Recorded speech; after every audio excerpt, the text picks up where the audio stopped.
हर हर महादेव, जय माता की। बहुत सारे लोग कहते हैं, बहुत सारे साधक लोग कहते हैं जो साधना कर रहे हैं, साधना के मार्ग में चल रहे हैं, मंत्र साधना करते हैं या किसी भी चीज की साधना करते हैं, तो उनके विचारों में एक बात रहती है कि गुरुदेव हमने मंत्र सिद्ध कर लिया। तो सबसे पहली बात तो यह है कि मंत्र का कैसे पता चले कि हमारा मंत्र सिद्ध हो गया। कहीं लिखा होता है 1000 बार जपने से सिद्ध हो जाता है, कहीं लिखा होता है 10,000 बार जपने से सिद्ध होता है, कहीं लिखा है 1,00,000 बार जप करो, इसका 1,25,00,000 बार करो तो भी सिद्ध होता है। तो इस तरीके से बहुत सारी जगह होती हैं और हमने वो मंत्र सिद्ध भी कर लिया, चलो तो फिर अब उसका कैसे पता लगे कि वो मंत्र हमारा सिद्ध हो गया है, वो काम करेगा या नहीं करेगा, ये हमें कैसे इसके बारे में पता लगे। तो ये एक साधक के नहीं, बहुत सारे साधक हैं, हमारे निजी साधक भी हैं, बाकी उनको तो पता लग चुका है, सबको पता है, सबको बता रखा है। और तो ये सब बाकी मैं आपको बिल्कुल बहुत सादा सिंपल बता दे रहा हूँ।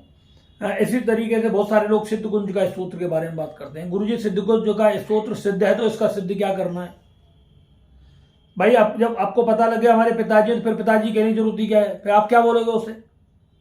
सिद्ध कुंज का स्तोत्र नाम है, वो सिद्ध है, भगवान शिव के द्वारा, मतलब ये वो सिद्ध है और ये है। बाकी उसका अपना भी है ना, तो उसका वो थोड़ी आपको सिद्ध करना है। उसको सिद्ध करने के लिए ये थोड़ी आपने एक बार सिद्ध कुंज का स्तोत्र पढ़ लिया बस आपके काम हो गए। हर चीज की प्रक्रिया होती है, उसको दोहराते हो तो बार बार उसकी साइकिलिंग होती है, आपकी एनर्जी में वो मिक्स होती है। जब वो एनर्जी में पूरी मिक्स हो जाती है तो फिर वो आपके ऊपर काम करना शुरू कर देती है। सीधी सी बात है, आप जब कोई किताब पढ़ते हो, रेगुलर उस किताब को 100 बार पढ़ लो आप, वो एक एक पेज बाई पेज आपके दिमाग में वो चैप्टर पूरा आता चला जाएगा। अब एक तरीके से वो किताब आपकी सिद्ध हो गई। अब कोई भी व्यक्ति पूछता है पता नहीं ये कौन सी जगह पे लिखा हुआ है, तो आप क्रम बाई क्रम बता सकते हो और पूरा पढ़ करके बता सकते हो बगैर देखे। अब बहुत सारे लोग तो आश्चर्य में पड़ जाएंगे, अरे यार इसने तो ये किताब बगैर देखे पढ़ दी, जबकि वो आपने पूरी देखे पढ़ ली नहीं। पढ़ने के भले एक तरीके से सिद्ध हो गई, वो आपको आपके ब्रेन में चली गई, आपकी एनर्जी के अंदर वो मिक्स हो चुकी है। अब कोई भी व्यक्ति पूछेगा वो आप तुरंत उसे बता दोगे। इसी तरीके से मंत्र का सिस्टम है। जब मंत्र आपकी एनर्जी के अंदर चला जाता है, आपके डीएनए में चला गया, वो एनर्जी आपके अंदर मिक्स हो गई, पूरे तरीके से ब्रेन में मिक्स हो गई, अब वो अपना काम करती है। अब इससे कोई मतलब नहीं है आपका कि वो 1,00,000 में सिद्ध होगी या 10,00,000 में सिद्ध होगी। अगर आपका आप पूरे एक्टिव होकर के उस साधना पर लगे हुए हो और वो पूरे चैतन्यता के साथ आपके ब्रेन में जा रही है और आपकी एनर्जी के अंदर वो प्रवेश कर रही है, तो ये बिल्कुल भी नहीं है किसी भी तरीके से आप 1,00,000 पर ही, वो आपको 1,000 पर भी काम कर सकती है, 10,000 पर भी कर सकती है, और हो सकता है कि पहली माला पर ही वो आपका काम करना शुरू कर दे। ये भी है।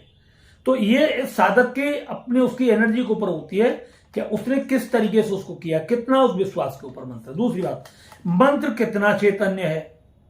एक व्यक्ति के 2 पैर हैं और एक व्यक्ति पे एक पैर से लंगड़ा, तो 2 पैरों वाले की ओर नहीं कर पाएगा वो दौड़ने में, ऐसे नहीं। इसी तरीके से अगर मंत्र खंडित है, टूटा फूटा है, अंग विहीन करके दिया हुआ है आपको, तो फिर तो लंगड़े की तरह चल करके करेगा ना काम। अपनी जहां दिक्कत होगी वहां वो काम नहीं करेगा और जो करने लायक होंगे वो करेगा। और कई बार अपनी मर्जी से मन गढ़ंत मंत्र बना करके लोग भेज देते हैं कि भाई इस मंत्र का जाप करो, और फिर वहां चाहे 5 लाख जाप कर लो आप, तो भी आपका कुछ नहीं होना। अब उसमें कहीं भगवान का नाम आ रहा है तो भगवान का नाम ही काम करेगा आपका, इस चीज का भी ध्यान रखें। तो मंत्र हमारे पंच तत्व से पैदा होते हैं, जल अग्नि वायु पृथ्वी आकाश। जो पंच तत्व आपके अंदर हैं वही पंच तत्व मंत्र के अंदर होते हैं और उनकी उसी तरीके से एनर्जी होती है। तो जब वो कॉम्बिनेशन आपकी बॉडी के अंदर जाता है, आपकी एनर्जी में जाता है, तब वो मंत्र आपका काम करना शुरू कर देता है। अब बात आती है कि हम मंत्र की कैसे वो करें। अब देखिए, आपको मैं कैसे बता दूं, एक तरीके से आपने एक उदाहरण के रूप में बता रहा हूं। आपने किसी बिच्छू काटने, कोई किसी व्यक्ति को बिच्छू काटता है, तो और बिच्छू काटने का आपने मंत्र सीख लिया कि भाई उसका जहर उतारना है बिच्छू का, ठीक है, और आपने उसमें लिखा हुआ है इस मंत्र को 1,000 बार सिद्ध कर लो, और जब किसी व्यक्ति को बिच्छू काट जाए तो जहां बिच्छू काटा है उस जगह पे इस तरीके से हाथ से उसको यूं करना है, ऐसे बिच्छू काटने वाली जगह से।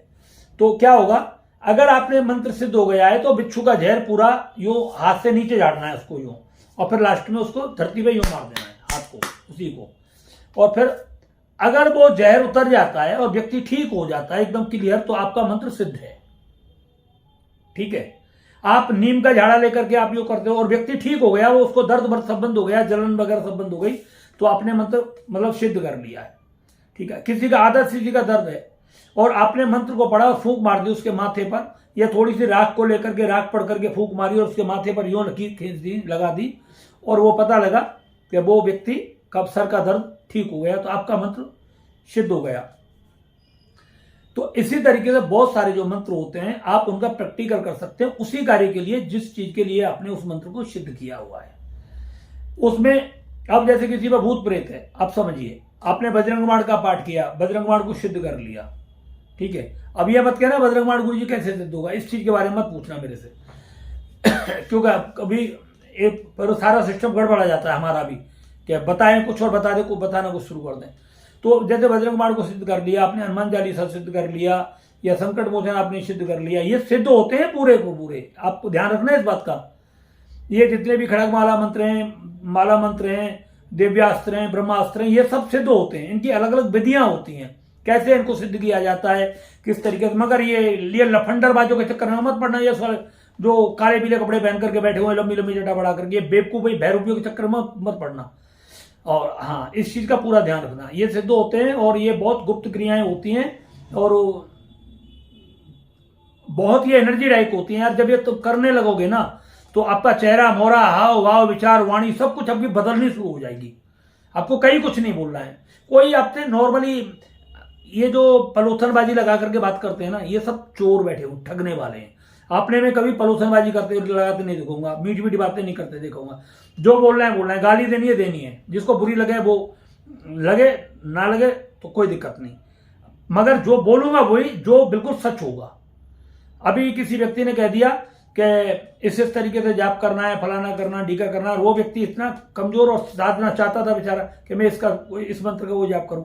उसने हमसे संपर्क किया, बोले गुरुदेव ऐसा बात है और मैं इस चीज की साधना करना चाहता हूं। मैंने कि क्या करना चाहता है बता।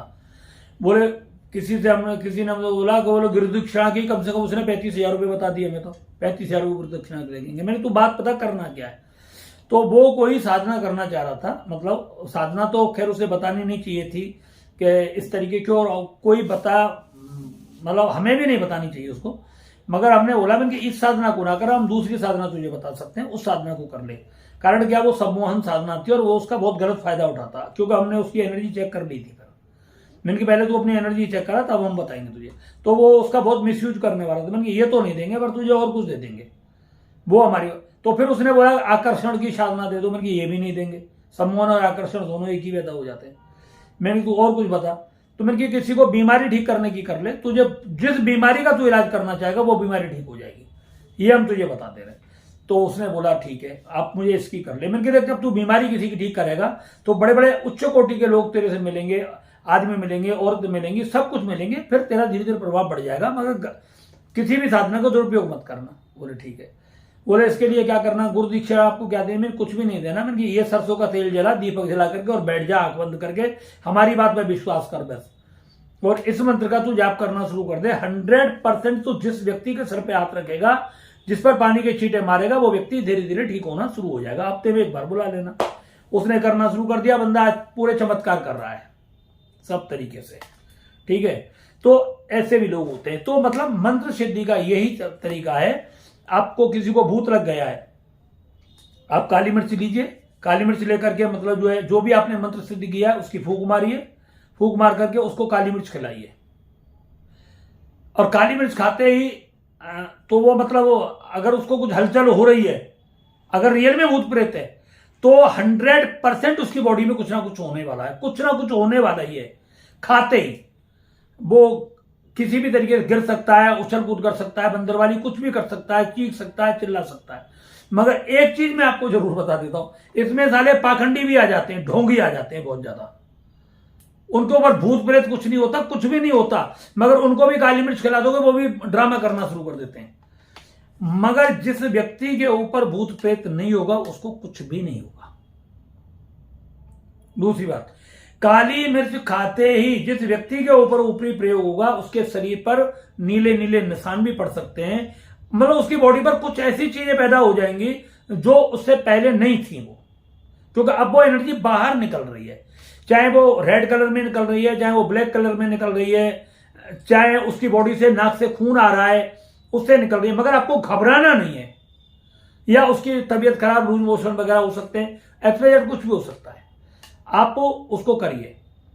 क्योंकि तंत्र का प्रयोग बहुत ही अलग तरीके से होता है। वो एनर्जी होती है, नेगेटिव गंदी एनर्जी होती है, वो निकल जाएगी। भूत प्रेत होगा वो निकल जाएगा, चीखेगा, चिल्लाएगा, कुछ भी करेगा, जैसे तैसे होगा वो सब निकल करके चला जाएगा।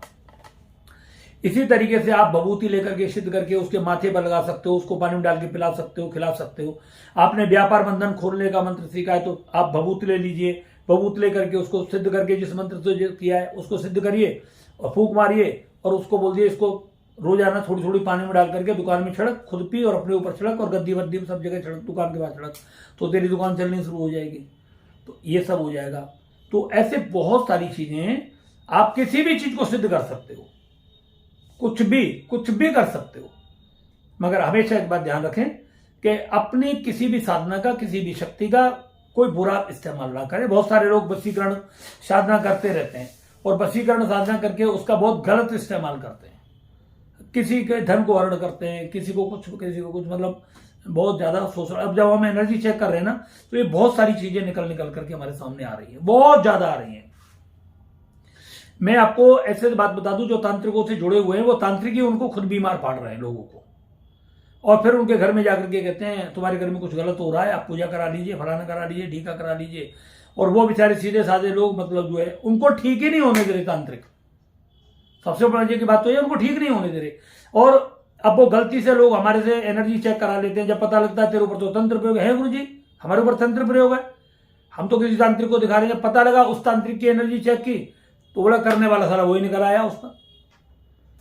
तो इस तरीके के आपके साथ बहुत सारे धोखे होते रहते हैं। तो आप इस चक्कर से थोड़ा सा बच्चे। मैं हमेशा बोलता हूं, अगर अपने घर को बर्बाद करना है, पूरा खत्म करना है, तो आप तांत्रिकों से जुड़िए, वरना आप इनसे दूर रहिए। बहुत राक्षस होते हैं, बहुत गंदे होते हैं, बहुत गलत होते हैं।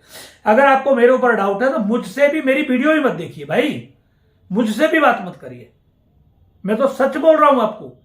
अगर आपको मेरी बातों पर, मुझ पर अगर ऐसा लगता है तो आप आज ही अनसब्सक्राइब कर दें मेरे वीडियो को, मत देखें, बिल्कुल ना देखें। आप अपनी जिंदगी को जोखिम में ना डालें। अगर आपको 100% मेरे ऊपर भरोसा है किसी बात का, हर तरीके से, तो आप मेरे से बात करें, मेरी वीडियो देखें, जुड़े, कोई दिक्कत नहीं है। और दूसरी बात आपको बता दूं मैं, हम हर वीडियो मना करते भाई हम मिलेंगे नहीं। आज भी आपको एक बात बता दूं, बागेश्वर धाम से कोई व्यक्ति स्पेशली लगभग में, वो मेरे से काफी समय से लगभग कई साल से वो मेरे से पीछे पड़े हुए थे। उन्होंने हमारी फोटो बागेश्वर धाम धीरेन्द्र शास्त्री जी को भी दिखाई। अब उन्होंने उनको कुछ बोला होगा, भगवान जाने क्या बोला, ईश्वर ही जाने, वो जाने, मगर उन्होंने हमें कुछ बताया तो चलो ठीक है, धन्यवाद उनका। उन्होंने वो फिर हमारे पास आए, तो 3-4 साल जब उनको लगातार हमारे पास हो गए बात करते करते, तो फिर हमने उनको आज कल को बुलाया था, वो आज हमारे पास आए। तो बातचीत हुई, बड़ा अच्छा लगा, मुझे भी उनसे अच्छा लगा, क्योंकि बहुत ही अच्छा, मतलब बहुत अच्छा व्यक्ति लड़का था, मतलब ज्यादा उम्र नहीं थी, मगर बहुत संस्कार, मतलब जो होते, और एक साधना उसके चेहरे पर झलक रही थी, मतलब लग रहा था, मगर परिपक्व नहीं था अभी वो, इतना अच्छा साधक को बन नहीं पाया, मगर वो बनेगा एक दिन। हमने बोल दिया है कि उसे कामयाबी मिलेगी और निश्चित रूप से मिलेगी। और उनको यही बोल दिया है कि बागेश्वर धाम की शरणागति में आप लगे रहना निश्चित रूप से, बस उनको मत छोड़ना, ये हमने उनको बोला था। क्योंकि जिन लोगों के पास आदमी बड़े बड़े उससे पहुंच नहीं पाते और वो खुद उनके वहां पर हैं, तो फिर हम नहीं चाहते कि कोई कहीं से कोई डिस्टर्ब हो, तो हमें कोई वो नहीं। तो हम मिलना मिलाना लोगों से चाहते ही नहीं, हम अपने घर में रहते हैं, मगर मिलना पसंद नहीं करते। क्यों कि मिलना इसलिए नहीं पसंद करते कि मतलब आपकी एनर्जी नष्ट होती है, और जो चीज हमें आपको देखनी है वो हमें मिल नहीं पाती उस वक्त। तो बेटर यह है कि आप अपना फोटो भेजिए, अपनी एनर्जी चेक करिए, हमारी फीस 21 रुपये से भेजिए। जो जीवन में आपके प्रॉब्लम चल रही है उसका समाधान बताना हमारा काम है। अगर आपने उसको किया तो 100% आपको उसका बेनिफिट मिलेगा, और आपकी जो परेशानी है वो पूरी तरीके से दूर होगी। तो मैंने आपको आज बता दिया है कि मंत्र साधना करने के बाद में आप भभूत पर भी उसको प्रयोग कर सकते हैं, पानी पर भी, पानी पढ़ करके भी छींटे मार करके उसे पिला सकते हैं, काली मिर्च पढ़ करके भी उसको खिला सकते हैं, उसके ताबीज में भर करके डाल सकते हैं, कागज पर लिख करके भी उस मंत्र का ताबीज बना करके उसके गले में डाल सकते हैं इसको। तो ये सब सारी चीजें आपको काम कर सकती हैं, ठीक है। और वो जैसे कोई बहुत ज्यादा नकारात्मक एनर्जी बॉडी के ऊपर है तो उसको पान के ऊपर भी आप कर सकते हैं। जैसे बजरंग बाण आपने सिद्ध किया हुआ है और किसी पर भूत प्रेत का कोई शाया है तो आप पान ले लीजिए, ठीक है। पान के अंदर लौंग रखवा देनी है, केवल 2 लौंग रखवानी है, उसमें थोड़ा सा कत्था और चूना लगवा देना, अन्यथा और कुछ नहीं लगवाना। केवल पान के अंदर 2 लौंग रहेंगी और वो 2 लौंग रहेंगी जो आपको सिद्ध करनी है मंत्र के द्वारा। उनको डालो और उसको कह दो खाओ ऐसे, बस। और जैसे जैसे वो पान को चबाता चला जाएगा वो एनर्जी उसकी बॉडी से बाहर निकलनी शुरू हो जाएगी। अगर बीमार है तो बीमारी ठीक होनी शुरू हो जाएगी। कुछ भी परेशानी है, मगर व्यापार बंधन खोलने के लिए पानी में डाल करके ही भभूति को प्रयोग किया जाता है। उसके यहाँ पर घर के दुकान के भीतर छिड़का जाता है। घर की नेगेटिव एनर्जी को ऐसे किया जाता है। फिर घर में तो पूजा पाठ होती है बहुत सारी, हवन वगैरह, उनकी अलग अलग सामग्रियां होती है। किस सामग्री करने से कौन से दोष प्रभाव खत्म हो जाते हैं वो सब एनर्जी देख करके ही पैदा किए जाते हैं, ठीक है ना। तो किस तरीके की नकारात्मक एनर्जी तो उसकी सामग्री क्या होगी वो सारी चीजें वीडियो पर नहीं बताई जाती। वो हम साधकों को ही बताते हैं जो अपनी एनर्जी चेक कराते हैं कि आपको आप अपने घर में इस चीज की पूजा करनी है और इसके बाद इस चीज की हवन सामग्री बना करके आपको हवन करना है। तो ये सब होती है। ये सब आप बुरा मत मानना, ये सब मतलब एक तरीके से अगर हम कर लेंगे ना तो फिर साले दुकानदार बन करके बैठ जाएंगे लोग भाई, फिर आप फंस जाओगे अकाउंट में। फिर पता है क्या होगा, वो आपकी एनर्जी तो चेक करेंगे नहीं ना। आपको बुखार आ गया उसी सामग्री को लेकर के चले आएंगे, अब वो सामग्री कुछ और चीज की और वो बुखार में यूज कर रहे हैं। तो ये सब आपके साथ धोखा होगा, ठीक है। तो अब समझ में आ गया होगा, मैं फिर आपको समझा दे रहा हूं।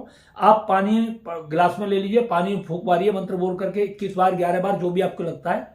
वैसे 7 बार से 7 बार में ही काम चल जाता है। बजरंग बाण आपको 7 बार करने का कोई जरूरत नहीं है।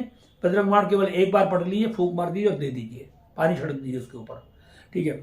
एक चीज हमेशा ध्यान रखें, उस व्यक्ति से चाहे 1 रुपया लें आप, मगर पैसे जरूर ले लें। 1 रुपया ले लें, बिल्कुल ले लें पर, ठीक है। और बस आप हनुमान जी से प्रार्थना करें, हे बजरंगबली, हे प्रभु, हे मेरे प्राणेश्वर, हे मेरे प्राणों के आधार, आप मतलब जो है इसको ठीक कर दीजिए और वो धीरे धीरे व्यक्ति ठीक हो जाएगा। बस यही होता है साधना का क्रम, और कुछ नहीं होता। हर हर महादेव, जय माता।